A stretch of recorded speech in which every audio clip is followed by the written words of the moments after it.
ఉషోదయం ప్రేమించు కాపరి ఉషా కిరణాలు ఉదయకాలపు వాక్య భాగముకు మిమ్మల్ని ఆహ్వానిస్తున్నాం. ప్రార్థన. మహాపరిశుద్ధుడైన తండ్రి, కృప కలిగిన దేవ, ఈ ఉదయకాల సమయానికై నీకు స్తోత్రం చెల్లించుకుంటాం. మమ్మల్ని ఇంతగా నీవు ప్రేమించిన నీ గొప్ప కృప కొరకు వందనాలు. ఈ ఉదయకాలమున నీ వాక్యమును నాయన మాకు అనుగ్రహించండి. వాక్యము చేత నాతోనూ మాతోనూ మాట్లాడు. వినగలిగిన చెవిని, గ్రహించుకునే హృదయాన్ని, వాక్యమును నాయన భద్రపరుచుకునే మనస్సును అనుగ్రహించి ఆశీర్వదించి దీవించి నడిపించమని యేసు పరిశుద్ధ నామమున అడిగి వేడుకుంటున్నాను పరమ తండ్రి, ఆమేన్. ఈ ఉదయకాలపు వాక్య భాగము న్యాయాధిపతుల గ్రంథము 11వ అధ్యాయము 4వ వచనము నుండి 6వ వచనం వరకు వాక్య భాగమును చదువుకుందాం.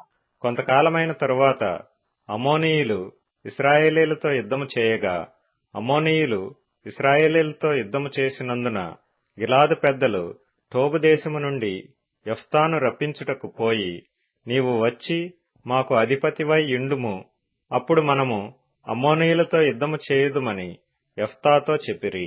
ఇక్కడ ఈ యెఫ్తాను మనము చూడగలము. యెఫ్తా తన సహోదరుల చేత తృణీకరించబడిన వాడిగా ఉన్నాడు, నిర్లక్ష్యపరచబడినాడు. ఎందుకంటే నీవు మా యొక్క తల్లికి పుట్టిన వాడివి కాదు అని అతన్ని బయటకు గెంటి వేసినాడు. తాను మరి యొక్క స్థలమున వెళ్లి స్థిరపడిన వాడిగా ఉండటం మనం చూస్తూ ఉన్నాం. అయితే ఒక సమస్య వచ్చినప్పుడు పెద్దలందరూ కలిసి యెఫ్తా యొద్దకు వచ్చి, నీవు మాకు నాయకుడిగా ఉండాలి, మాకు సహాయము చేయాలి, యుద్ధమును నీవు మాకు జయించి ఇవ్వాలి, నీవు మా నాయకుడిగా ఉండాలని బ్రతిమలాడే ఒక కార్యము చూడగలుగుతూ ఉన్నాం.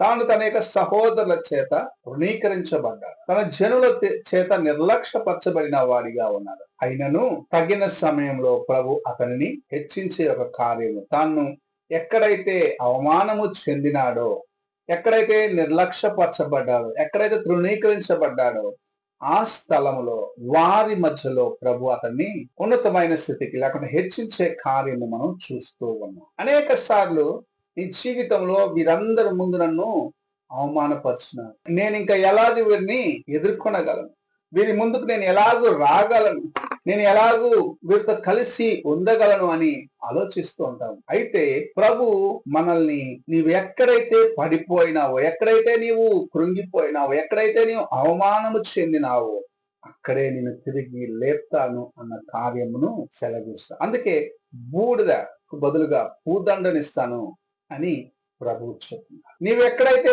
అవమానము చెందినావు, ఇంక అందు పనికాడి దుమ్మైపోయాడు, ధూళైపోయినాడు అని ఎక్కడైతే నిన్ను తోసివేసినారో అక్కడ నీకు ఘనతనిస్తాను అని ప్రభు సెలవిస్తూ ఉన్నారు. నీవు ఆయన ఎదుట నీ హృదయమును పరీక్షించుకుంటూ యథార్థంగా కాపాడుకుంటూ నీ జీవితమును దేవునికి ముందు కొనసాగించాలన్నదే ప్రభు ఆశిస్తున్న కార్యం. యెఫ్తా తన సహోదరులను విడిచి వెళ్ళినాడు, కానీ తాను ఉన్న స్థలంలో తన వంటి వారిని దగ్గరకు చేర్చుకొని నమ్మకస్తుడిగా దేవుని వైపు చూసిన వాడిగా ఉండటం మనం చూడగలం. అందుకే తను ఎవరైతే తృణీకరించినారో వారు ఆయన వద్దకు వచ్చినప్పుడు తాను దేవుని పేరటనే వారితో మాట్లాడటం చూడగలం. నీవు నేను ఎవరు మనల్ని నిర్లక్ష్యపరుస్తున్నారు, ఎవరు మనం తృణీకరిస్తున్నారని చూడవలసిన అవసరం లేదు. ఒక సమయం వస్తుంది, ప్రభు నిన్ను హెచ్చిస్తాడు. ఎవరైతే నిన్ను తృణీకరించినారో, ఎవరైతే నిన్ను నిర్లక్ష్యపరిచినారో వారు నిన్ను వెతుక్కుంటూ వచ్చేటట్లుగా ప్రభు చేస్తాడు. అయితే నీ హృదయమును దేవుని ఎదుట యథార్థముగా,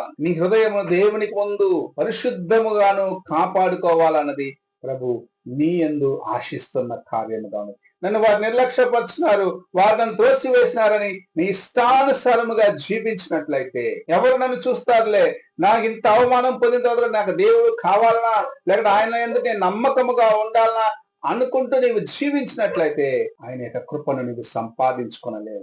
అయితే ఎటువంటి పరిస్థితుల్లోనూ నీవెంతగా కృంగదీయబడినప్పటికీ, ఎంతగా కృంగిన స్థితికి నీవు వెళ్ళినప్పటికీ నా ప్రభు నాకు తోడుగా ఉన్నాడు, ఆయన నన్ను ఒక దినమున హెచ్చిస్తాడు, ఆయన యొక్క మార్గంలో నేను సరిగా నడవాలి అని తలంపును కలిగి ఉన్నట్లయితే, నీ ఊహించని సమయంలో నీవు ఎదురు చూడని ఒక కార్యమును ప్రభువు నీకు చేసి నేను హెచ్చిస్తాడు, నేను లేవనెత్తాడు, పడిపోయిన స్థలంలో నుండి ఉన్నతమైన స్థితికి హెచ్చిస్తాడు, కృంగిన స్థితిలో నుండి లేవనెత్తాడు, నీవెవరి మధ్యలో అయితే అవమానం పొందే వారి మధ్యలో ఘనత పొందేటట్టుగా చేస్తాడని దేవుని యొక్క వాక్యం సెలవిస్తుంది. యోసేపు జీవితము కూడా మనకు ఆ విషయంలో ఒక గొప్ప మాదిరిగా ఉంది. తన సహోదరులు ద్వేషించినాడు, తన సహోదరులు అమ్మివేసినాడు, బానిసగా వెళ్ళినాడు, చెయ్యని నేరానికి శిక్ష పొందిన వాడిగా చెరలో ఉన్నాడు. కానీ అన్నిటి మధ్యలో దేవుని ఎదుట తన హృదయాన్ని పరిశుద్ధముగాను యథార్థముగాను కాపాడుకున్నాడు. చెరలో ఉన్నవాడు ఒక దినమున రాజసింహాసనం ముందు నిలబడ్డ వ్యక్తి ఆ సింహాసనానికి సరి అయిన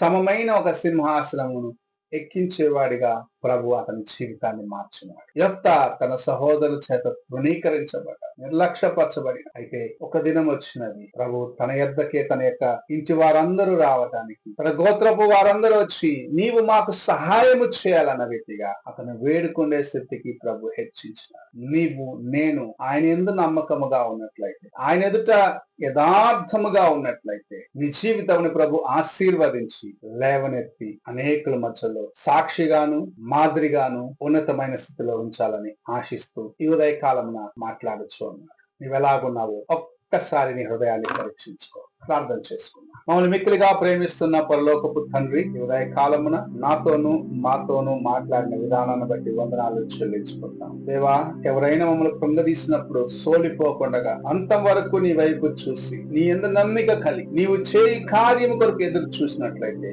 మేము అడిగి ఊహించిన దానికన్నా గొప్ప కార్యము చేసి మమ్మల్ని ఆశీర్వదించే దేవుడుగా నీ ఉన్నందుకు వందనాలు చెల్లించుకుంటాం. యెఫ్తా జీవితం, యోసేపు జీవితంను మా ముందు ఒక మంచి మాదిరికరమైన జీవితములుగా ఉంచినారు. నిర్లక్ష్యపరచబడినప్పుడు, తృణీకరించబడినప్పటికీ హృదయము నీ ఎదుట సరిగా కాపాడుకున్న వారిగా జీవించిన దాన్ని బట్టి ఎలాగో నువ్వు హెచ్చించినావు నాయన. మేమును ప్రతి ఒక్కరిని కార్యక్రమం వీక్షిస్తున్న ప్రతి ఒక్కరిని తమ హృదయములను నీ ఎదుట అలాగూ కాపాడుకొని కృపను సంపాదించుకున్నదని సహాయము చేయమని యేసు పరిశుద్ధ నామమున అడిగి వేడుకుంటున్నాను పరమ తండ్రి, ఆమేన్. తండ్రి అయిన దేవుని ప్రేమ, కుమారుడైన క్రీస్తు కృప, ఆదరణకర్తైన పరిశుద్ధాత్మ యొక్క సహవాసం ఇప్పుడు ఎల్లప్పుడూ తోడయండి, సదాకాలము నడిపించును దాకా. ఆమేన్.